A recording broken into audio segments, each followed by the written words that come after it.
অপরিকল্পিত না মানে পরিকল্পিত ছিল ওদের আগে থেকে, আপনার কি মনে হয়?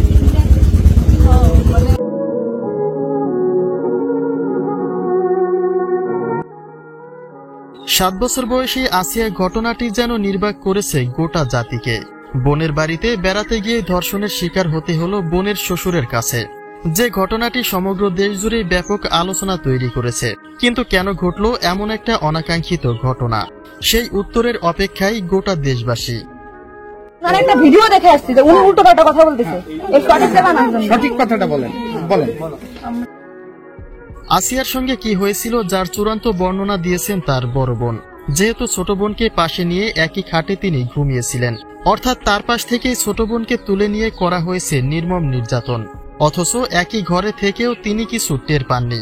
যে বিষয়টি নানা প্রশ্নের সম্মুখীন করেছে আসিয়ার বড় বোনকে। আপনি আসিয়ার বোন, আপনি ওইখানে ওই দিন ছিলেন এক ঘরের ভিতর, আপনার কথা।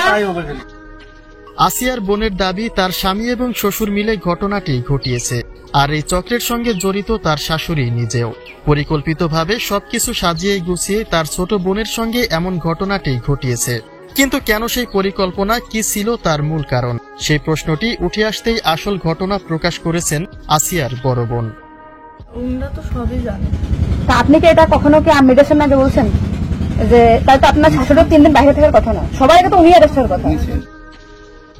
আসিয়ার বোন বলেন শ্বশুর হিটু মিয়া এর আগে তাকেও বিভিন্নভাবে ধর্ষণের চেষ্টা করেছে, যেটা তিনি স্বামীর কানে দিলেও কোনো প্রতিকার পাননি, বরং যৌতুকের জন্য চাপ দিয়েছে বারবার।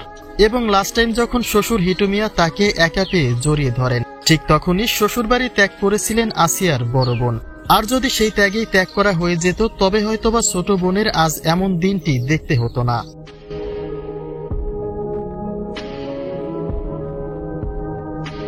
তবে এই ঘটনায় স্বীকারোক্তি দিয়েছে আসিয়ার দাদি শাশুড়ি। তিনি বলেন তার সন্তান হিটু মিয়া অপরাধী এবং এই অপরাধের শাস্তি তিনি নিজেও চান, কেননা 7 বছরের শিশুর সঙ্গে এমন একটা অমানবিক নির্যাতনের ঘটনা মেনে নেওয়া যায় না। এই ঘটনায় যারা জড়িত সবারই উপযুক্ত শাস্তি দাবি করেছেন তিনি।